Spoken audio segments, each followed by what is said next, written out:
Student, कल आप लोगों का एग्जाम है और एक लंबे समय से जो तैयारी आप लोग करते आए हैं पिछले 6 महीने से, फाइनली उसको प्रूव करने का टाइम आ गया है। यहाँ पर हमारे पास तीन तरह के स्टूडेंट हैं। पहले वो जो फर्स्ट टाइम एग्जाम देने जाएंगे, फिर वो बच्चे जो कि शायद पहले एग्जाम दे चुके हैं, नेट क्वालिफाई है, जेआरएफ करना चाहते हैं, और फिर वो स्टूडेंट जो कि एग्जाम दे तो चुके थे बट अनफॉर्चुनेटली क्वालिफाई नहीं हुआ। आप सभी को मैं शुभकामनाएं देता हूं आने वाले एग्जाम की, और उम्मीद करता हूं कि आपका एग्जाम क्वालिफाई हो और आप जेआरएफ लेके आए। बट यहाँ पर कुछ बातों का ध्यान रखना जरूरी है। हम जब भी किसी कॉम्पिटेटिव एग्जाम की बात करते हैं, और स्पेशली ऐसे एग्जाम्स की जहाँ पर मल्टीपल एरियाज है, जिसमें जैसे कि हमारे एग्जाम में पेपर 1 और 2 है, बिल्कुल दो अलग अलग चीजें हैं, तो ऐसे में जरूरी है कि आप कुछ चीजों का ध्यान रखें। अब यहाँ पर एक चीज और समझने की है, वो ये है कि हमारा एग्जाम पहले ऑनलाइन मोड में कंडक्ट होने लगा था, अब दोबारा से ऑफलाइन मोड में आया है, which is actually a very good news. Although अभी नीट के स्कैम के बाद कुछ स्टूडेंट्स ने कहा कि सर ऑनलाइन ही अच्छा था, बट पॉइंट इज दैट कि ऑनलाइन में जिस तरह की प्रॉब्लम्स बच्चे फेस कर रहे थे, उससे बचने का सबसे अच्छा तरीका ऑफलाइन एग्जाम ही है। साथ ही कहीं ना कहीं एज अ स्टूडेंट जब मैं अपने टाइम में एग्जाम दिया करता था, तो मुझे लगता है कि ऑफलाइन सबसे अच्छा तरीका रहता है। अब यहाँ पर क्या लेके जाना है, क्या नहीं करना है, ये सब चीजें हम बाद में डिस्कस करेंगे, पर सबसे इंपॉर्टेंट पॉइंट जो है ओएमआर शीट को लेके मैं एक पॉइंट डिस्कस करना चाहूंगा यहाँ पर। वो ये है कि क्वेश्चंस जब आप सॉल्व करते हैं, यूजुअली होता ये है कि यहाँ पर भी आपको एक रफ शीट दी जाएगी। जब आप क्वेश्चंस को सॉल्व करते हैं तो कई बार आप उस रफ शीट का इस्तेमाल करते हैं, आंसर आने के बाद आप क्वेश्चन पेपर पे उसको टिक कर देते हैं, बट ओएमआर शीट में टिक करना भूल जाते हैं। आप कई बार ये भी सोचते हैं कि यार पहले पूरा पेपर सॉल्व कर लेता हूँ, लास्ट में बैठ के 2 मिनट में ओएमआर शीट भर दूंगा। अब यहाँ पर होती है सबसे बड़ी प्रॉब्लम जो मैंने खुद फेस की है। मुझे याद है मैं एक बार एक कंपटीशन एग्जाम देने गया था, जहां पर फॉर एग्जांपल जो मुझे हल्का सा याद है कि 28 नंबर क्वेश्चन का डी मुझे टिक करना था। अब 4 गोले आपके पास होते हैं, 26 का डी करना था, बट जल्दबाजी में 27 का डी भर दिया। उसके बाद ध्यान दिया कि अरे यार 27 का हो गया, बट अब क्या करता, कोई ऑप्शन नहीं था। टेक्निकली मैंने दोनों क्वेश्चंस को गलत कर दिया, ठीक है, क्योंकि ऑफ कोर्स इसका डी तो भरा नहीं गया, इसका भरा चला गया, ठीक है। और यहाँ पर क्या हुआ था, यहाँ पर ऊपर वाले का भर दिया था।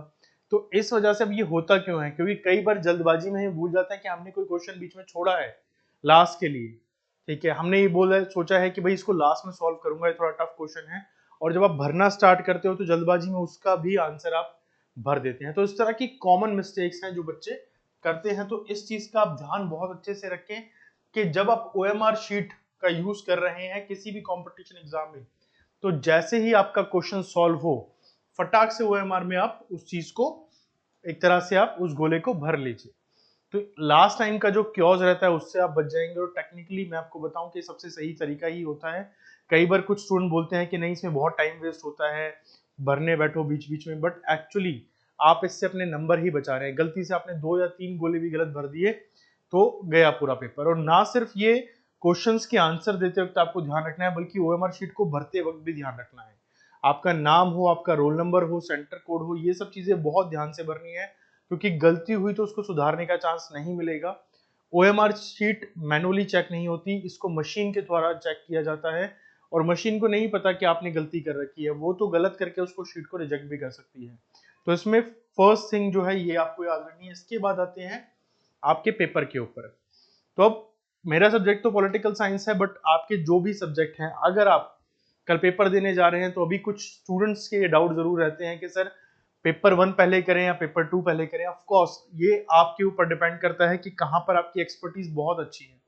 कुछ स्टूडेंट्स जो हैं उनको पेपर 2 ज्यादा इजी लगता है पेपर 1 की कंपैरिजन में, या पेपर 2 पे बहुत कमांड है तो उनको लगता है कि यार पेपर 2 पहले कर लें। बट मेरा सजेशन ये है कि आप पेपर 1 करें या पहले पेपर 2 करें, आप उन क्वेश्चंस को टारगेट कीजिए जो क्वेश्चन सिंगल लाइन क्वेश्चन है। फॉर एग्जांपल अभी आपको स्क्रीन पे दिखेगा एक क्वेश्चन जो सिंगल लाइन क्वेश्चन है। यहाँ क्वेश्चन पूछा गया है, 4 ऑप्शन दिए गए हैं, सीधा आंसर पूछा गया है। अब दूसरे क्वेश्चन की बात करते हैं। यहाँ है असर्शन और रीजन। अब यहाँ पर असर्शन पढ़ो, फिर रीजन पढ़ो, फिर बैठ के सोचो, फिर आंसर दो। इस तरह के क्वेश्चन टाइम टेकिंग होते हैं, तो इनको बाद में कीजिए। पहले सिंगल लाइन क्वेश्चन जो हैं आप उनका आंसर देने की कोशिश कीजिए। डेफिनेटली ये आपकी हेल्प करेगा और आपके 10 से 20 मिनट तो मिनिमम ये बचा देगा। इसके बाद अगर मैं बात करूं कि प्रायोरिटाइज किया जाए टॉपिक्स में भी, तो हर एक टॉपिक में, हर एक सब्जेक्ट में आपको अच्छे से पता है सिंगल लाइन और इस तरह के क्वेश्चन, असर्शन रीजन वाले क्वेश्चंस के अलावा भी कुछ क्वेश्चन होते हैं जो डायरेक्ट होते हैं और कुछ क्वेश्चन होते हैं जो कॉन्सेप्चुअल होते हैं जहां आपको सोचना पड़ता है।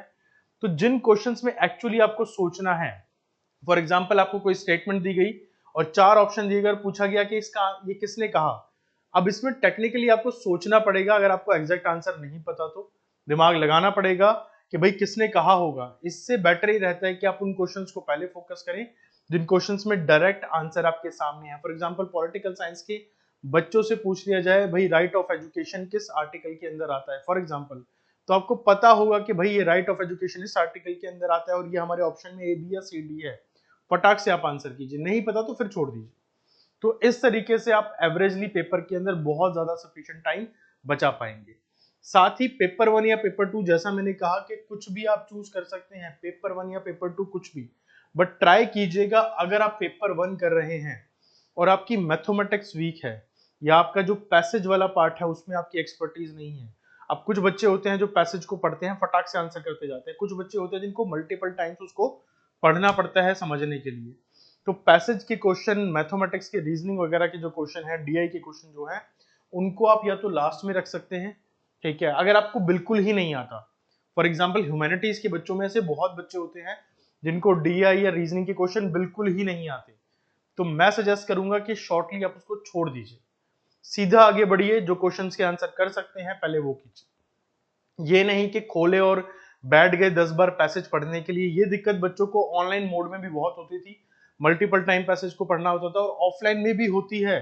सबसे बड़ी प्रॉब्लम ये होती है कि कई बार आप एकाग्रता से चीजें नहीं पढ़ पाते। कुछ बच्चों को आदत होती है घर पे शांति से बैठ के पढ़ने की, बट एग्जाम हॉल में तो उतनी शांति नहीं होगी ना, कोई कहीं कुछ खुसर फुसर कर रहा है, कहीं कोई कुछ बोल रहा है, ठीक है, वो चीजें आपका ध्यान डिस्ट्रैक्ट करती हैं, तो उससे बचना बहुत जरूरी है। एंड कोशिश ये कीजिए कि जो भी क्वेश्चन आप करें फटाक से उसका आंसर ओएमआर में आप जरूर से मेंशन कर दीजिए। अब इसके अलावा कुछ बेसिक चीजें हैं जिनका ध्यान रखना बहुत जरूरी है। ब्लैक पेन लेके आपको जाना है, ब्लैक बॉल पेन।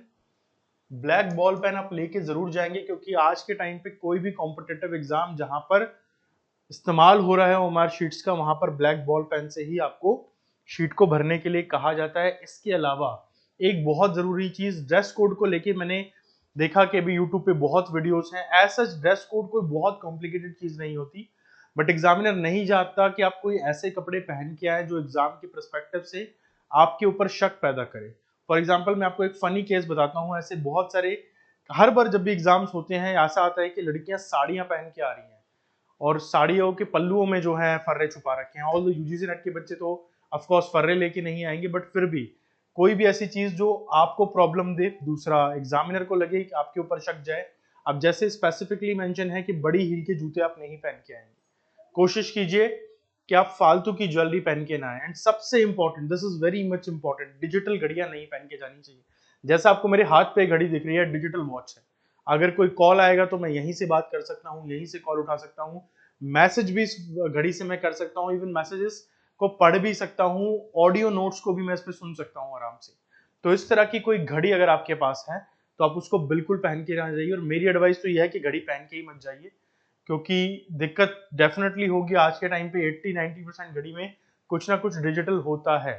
तो अगर आप ऐसी घड़ियां पहन के जा रहे हैं तो डेफिनेटली आपको प्रॉब्लम हो सकती है। इसके अलावा आपको ये क्लियरली मेंशन किया गया है कि आप 2 फोटोग्राफ्स अपनी लेके जाएंगे। रोल नंबर कोशिश कीजिए कलर्ड आप लेके जाएं, प्रिंट आउट, बिकॉज जो ब्लैक एंड व्हाइट होता है कई बार उसमें आपकी शक्ल ठीक से पहचान में नहीं आती तो दिक्कत होती है।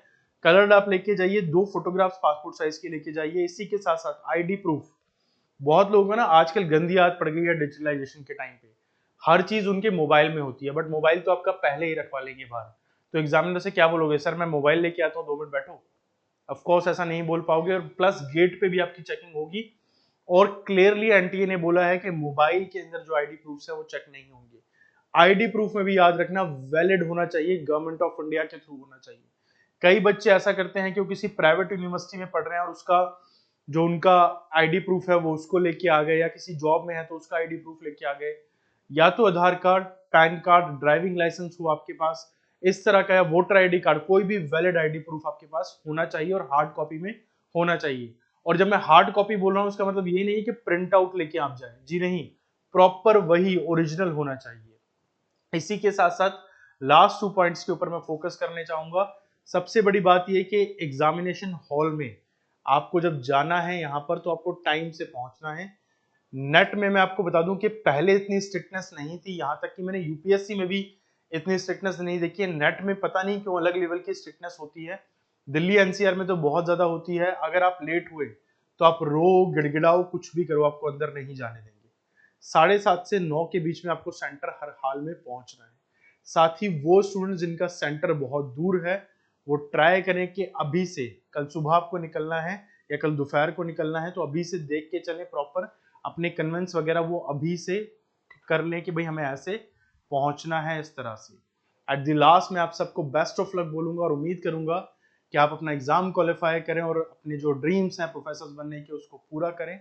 और एक फेयर और एक ट्रांसपेरेंट उम्मीद, एग्जाम की उम्मीद हम एनटीए से भी रखते हैं और यही उम्मीद हम स्टूडेंट से भी रखते हैं। मुझे उम्मीद है कि इसी तरह आप लोग आगे भी मेरे साथ जुड़े रहेंगे और अपने किसी भी डाउट के लिए आप मुझे नीचे दिए गए नंबर पे कॉल या मैसेज कर सकते हैं। Thank you.